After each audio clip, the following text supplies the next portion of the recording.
Empire.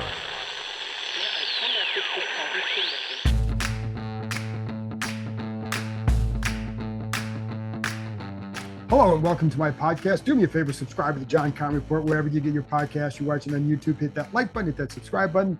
You can find us there as part of Empire Media, AMPIRE. Always much appreciated when you tune in. And don't forget, you can read my work on ESPN.com. And if you want to become a club member, go to the Empire Media YouTube page, see the word join, click on that, find the membership level you want, and go from there. So today, wrapping up the last day of practice. By the way, one little programming note, I will be joined by Sam Fortier from the Washington Post. That's going to come out tomorrow, kind of looking ahead to the final preseason game, but also wrapping up training camp since today was the last official day of training camp. That means for the media, we will no longer be able to see all of camp. So now in the future, we'll get about 20 minutes. That's it. And so there you go. So we get about, stretching, maybe see who's practicing, who's not, and then you get ushered back into the building. So now we're getting into pretty much regular season mode as we move forward. And final cuts are Tuesday. So just there you go. Anyway, Sam Fortier will be joining me on Saturday. All right. So today, again, last day of practice. And one of the things they did, well, first of all, a couple of things before we get there. Jaden Daniels is not going to play Sunday. No surprise. Should be no surprise. Anybody was not expecting that. But just Dan Quinn made that official today.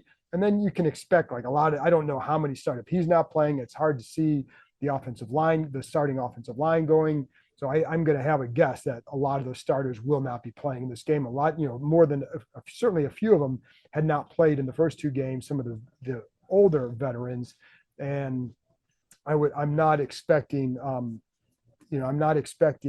veterans to be playing in this game. So just checking if you're watching, I'm just checking to make sure my mic is on. Anyways, so that's a little bit of housekeeping. I will say, the last preseason game, and Dan Quinn brought this up, and I enjoy it too. Like he really likes watching this last preseason game because it's really about competing. And there are definitely a handful of spots to earn that remain available. Where they're at, I mean, you can kind of look at it like there's going to be, and sometimes it's not between two guys in one spot. A lot of times it's between, a safety and a linebacker, or a linebacker, a safety, and a running back, or something, whatever position, because, that's it kind of come down to special teams in those kind of cases. But is it more valuable to keep a sixth safety, a fourth running back, a sixth safety, a fourth tight end, or 10 offensive linemen, whatever it is? That's where it comes down to. But guys do make it in this final preseason game. So, I know for fans, like it's not the most exciting game because you're not being able to watch any of the starters. But from a competition standpoint and drama, like there's more in this game than the other ones because you have guys legitimately fighting for jobs. And so when people say it doesn't matter, I always say it does to these people. And so like, that's why for me, I always have to treat it with respect because the game matters to them. And it's their livelihood and their potential to win a job. Now winning, for as far as the overall development of the team, are we going to learn a whole lot? Probably not, but you can get to see a guy win or lose a job in this final preseason game. So, a couple of years ago, Shaka Toney has a really nice move in the final preseason game. And the coach was like, nobody else here can make that move, put him on the roster.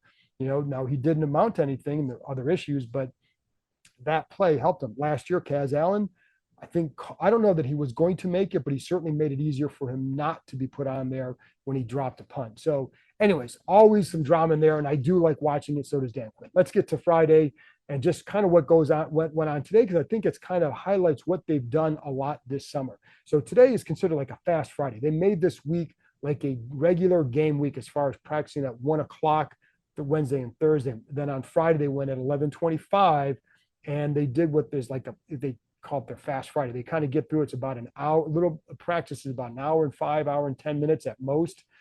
And it's just going over situations and all that. And then you're off the field and then they get the heck out of here. So it's just, they wanted to make this, because they're playing on a Sunday, it was an opportunity for them to go through it, make it look like a game week the entire week. So that's why they had light work on Monday, nothing on Tuesday. So just, again, a lot like the regular season. So good opportunity for them to do that. But what they did a lot today is situational stuff. And this is one of the things that, to me, separates this camp from some others that I've covered, because they did a ton of situational work and way more in today and in the depths of the details of it than I typically have seen. For example, now, first of all, Dan Quinn was on the mic calling out the situations. There's 18 seconds left and no timeouts, and you need a field goal, and that was the first one. So they're at around the 45 or something like that. So like in this situation, again, no timeouts, you got to get a field goal. So what you're seeing is Jaden Daniels getting the ball to Zacchaeus on the right side. But what you want to see from this, and this is what they work on, is Zacchaeus then sprints to the middle of the field, puts the ball down in place, and they line up and they snapped for a field goal. It was a fire drill. They snapped for the field goal with 1 second left on the clock. Now, Cade York was here. He did not attempt a kick because, as Dan Quinn said later, because he just got here. There's no timing between he and Tressway and Tyler Ott. So, but they just wanted to. It was really in a game they would have gotten that kickoff. So you're really what Quinn said. The idea was see what the threshold is for how much time you need in a situation. So now they know 18 seconds left. You can handle this, right? So I think that's the depth that they're preparing to, and over time that's going to matter. Like you want to be a very good situational team because that's how you win in the NFL. And they've done a lot of red zone work, a lot of 2-minute drill situations, but today was the most detailed where it's end of the game stuff. And sometimes it might be, one time there was 5 seconds left with one timeout, get the ball comes out, boom, you catch it, you get down, you call timeout, then you have 1 second left. So that happened as well. So a lot of that was going on today. I think there was one time in one of the situations you're at the 20-yard line. They had 2 plays from there. I think there was 19 seconds left, but the last one the second play has to get in the end zone. So what do you do there? So, and that was from the 19-yard line. So those are the things you're working on. Like if you're in that situation, you're just better prepared. Now, how they handle it, we'll see, because sometimes the talent wins out, but they have been better prepared for sure in that spot. Because like I said, I haven't seen them work it to this extent. I don't know when I've seen it to this extent, to be honest. You're working on defense too. It wasn't just offense. The defense, how are you playing it? It's 3rd and 15 and there's X number of seconds left or whatever the situation is. How are you lining up as a defensive backfield as well? So, you would see that. So it wasn't just the offense they were working on. You're working on both sides at times. But, like I said, and one of the things that Jaden Daniels does really well, and I think this gives them an edge in these situations, he gets the ball out quick. He makes quick decisions. And I think that's a separator for him from a lot of other guys that I've seen at this position, especially as a rookie. And I think, we've seen it in the first 2 games. Again, he hasn't gotten sacked. And it's not like there hasn't been pressure. It's not like there haven't been offensive linemen getting beat who are trying to protect him. That's all happened. It's just you're not noticing it because of the quarterback play. And sometimes it's because the plays that are called. But, Sam Fortier and I talked about another play that will be out. Again, we'll talk about this for Saturday, but there's a play against the Dolphins where you have 2 guys blitzing free. He doesn't get hit. Like in the past, I think he's going to get drilled, right? And he doesn't even get hit because he gets rid of the ball so quick. And, is every decision the right one? No, but I'll give the example, the little lofted pass to Terry McLaurin against the Dolphins. Because of where the blitz was coming from, the hot is on the other side. He had a guy there. So technically not the right decision, but he makes a quick decision. And so, and I still think if you could throw a ball that McLaurin, you get a big play down there too, because it's not like Terry wasn't open. It's just under duress, off back foot, whatever, wasn't his best throw, but you're trying to give a guy a chance, but you're getting the ball out quick and you're living to play another down. And one of the things that Joe Witt on Thursday talked to us about when he talked to the media was with Daniels, how much he likes, and he even said he talked to Daniels about this, how much he likes how he takes care of the ball. And you saw that at LSU. He didn't throw a lot of picks there. And you've been seeing that this summer. And sometimes it's a matter of ball placement, and sometimes it's a matter of decision making. So that's been on display as well. And so I think all those things have been very good for him and for and obviously for the Commanders. For the entire month of August, the Adventure Park at Sandy Spring is offering multiple ways to save on climbing and zip lining and 50% off axe throwing. There are only a few Sundays left without football, so it's time to get that last summer adventure on the schedule. There's no better place to spend the last few days and nights of the summer with friends and family. Don't just take our word for it. The Adventure Park at Sandy Spring was named the #1 aerial adventure park in North America by USA Today. Anytime you're thinking about reaching new heights, make sure you know before you go. The Adventure Park at Sandy Spring is the only ACCT accredited park in Maryland or Virginia. So there you have it, folks. For the rest of the summer, you can get the best climbing, zip lining, and axe throwing in the country up to 50% off right here in the DMV. Reserve your adventure today at www.theadventurepark.com/Kime. Couple injury updates here. So, because I think this can, you wonder how it affects the roster. Marcus Mariota, not going to play again Sunday, did not play last week, dealing with a groin issue. He was doing work before practice. He was doing work on the side field throwing. So I think it sounds like Quinn said he'd be okay. So I do expect him back next week. But you wonder, like, if they feel like this could be a lingering thing, do you keep, I don't know if they're going to keep 3 quarterbacks. Personally, I would keep 2, but as of right now, my mind could change over the next 48 hours. But if you're only going to keep 2, you need to be confident that Mariota is a certain way, right? And if he's not, then you keep a 3rd just to get you through maybe the first week or 2 of the season to make sure you're covered at that position. I mean, I think you'll be able to get Driscoll or Hartman onto the practice squad. Whether you get both or not, I don't know. But I do, so you could still be covered in that way. But I think right now, if you had to have someone else go in a game, you'd want it to be Jeff Driscoll. Sam Hartman worked today, also cut his hair. For that's whatever you care about that, but he did work today. And then Cleveland Farrell had a little bit of a knee issue. He hasn't been practicing, but Dan Quinn said both he and Dante Fowler, who has not been practicing either, should be back next week. So I think if it was a game situation today or even this weekend, that those guys would play. But because it's not, because they don't want to put them in this game, then they're just kind of being extra cautious with them. And so they held them out. He said that both of them wanted to go today, held them out, look for them to practice next week. And then Brandon Coleman was doing some work as well. And, I think he's progressing to, didn't see Newton out there.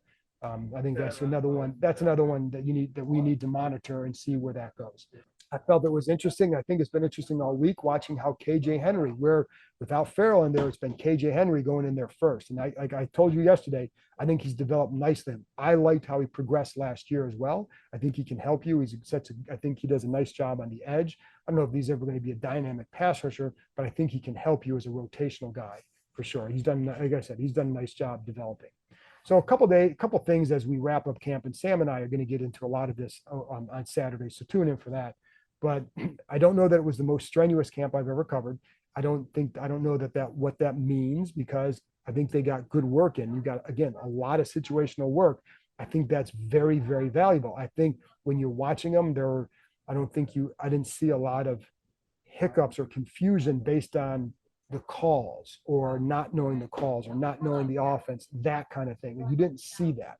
So I think that was a good development for them. So I think now you saw some false starts. I think sometimes that's a hard count issue and you got to stay on sides, trying to draw the defense out, but that's a good thing to go through. So I think, and again, last year was one of the more strenuous camps I've seen, and it didn't help them. So take that for what it's worth. I think it's really the quality of work you're getting in versus the quantity of work that you're getting. And, I would always go back to the Bill Walsh days in San Francisco, where he had a great team, but the practices were not long, and they were not, killing each other there, and yet they're winning Super Bowls. First of all, you had Joe Montana and Steve Young, that helps, but I think it was also the philosophy of Bill Walsh and just making sure you get really good work in. And I think I saw that here.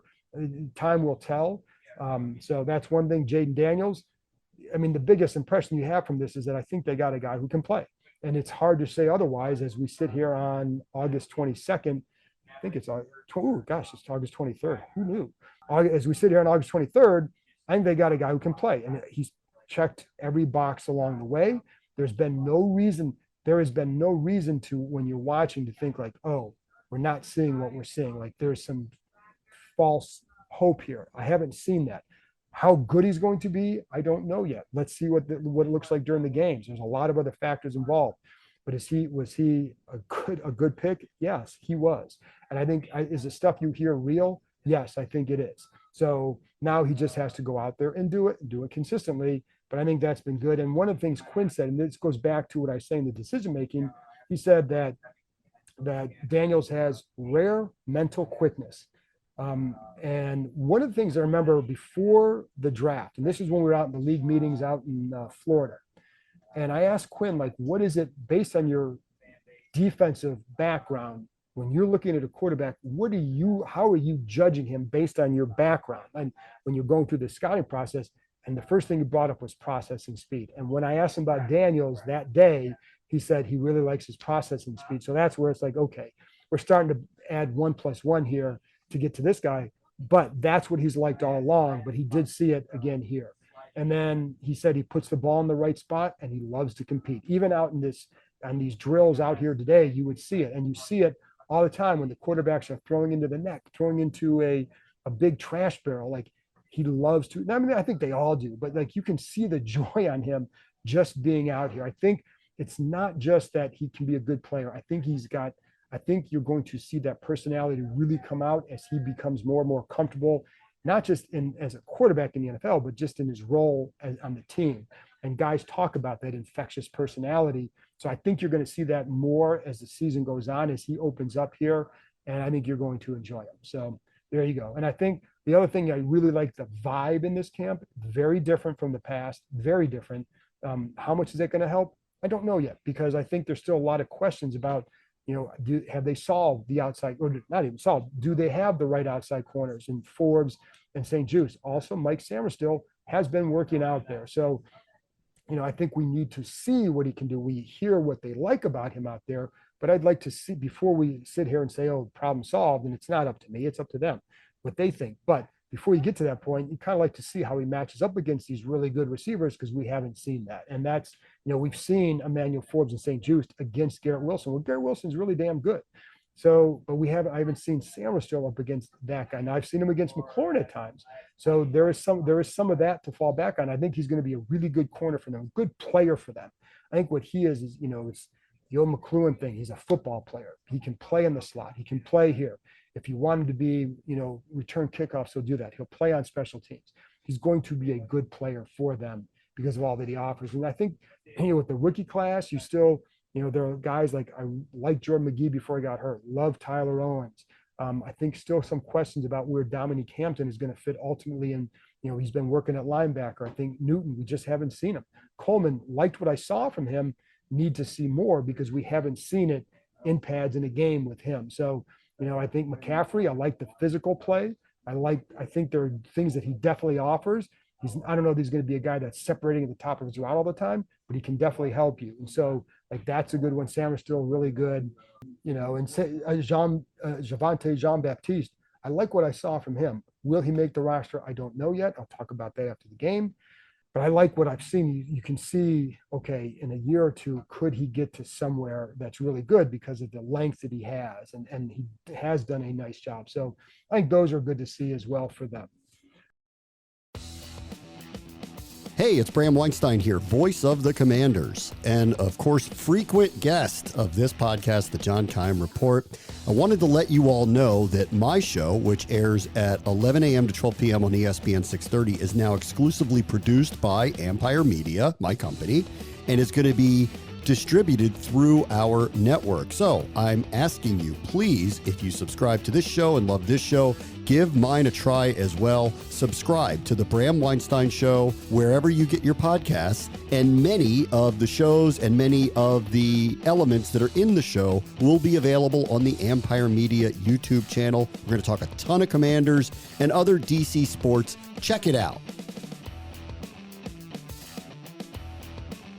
Obviously, like I said, there's still questions about cornerbacks, still questions like, how is the pass rush going to look? We don't know. I think it's going to be better.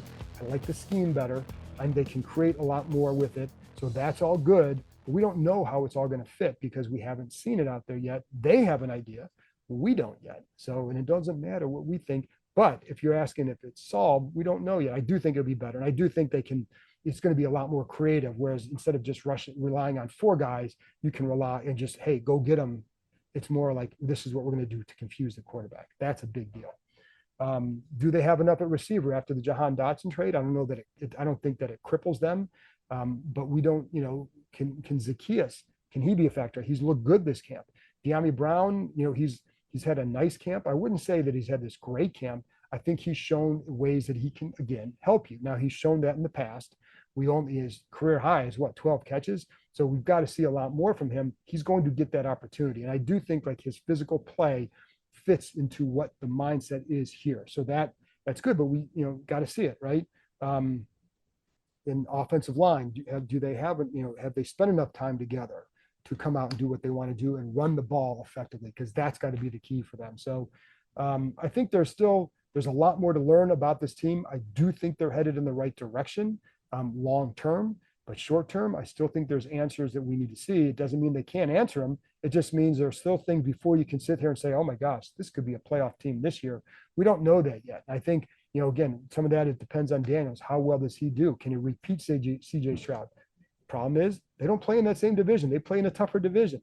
Makes it a little bit harder. They don't have a young pass rusher like Will Anderson. They need another receiver to emerge. So there's things there like Daniels can have a really good year, and then we'll see. But anyways, I like the vibe.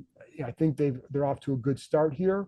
A lot more to learn, but there's a long way to go to build this thing to the level that they wanted to get it to. So anyways, that's it from me. I'll be back on Saturday with Sam 48 from the Washington Post, and I'll be back after the game. I'll have a podcast that will probably go up Monday morning, get you ready for final cuts and talking about a little bit about the game, but more about looking ahead to the week, the final cuts, etc. So anyway, that's it. Thank you for tuning in. Talk to you next time.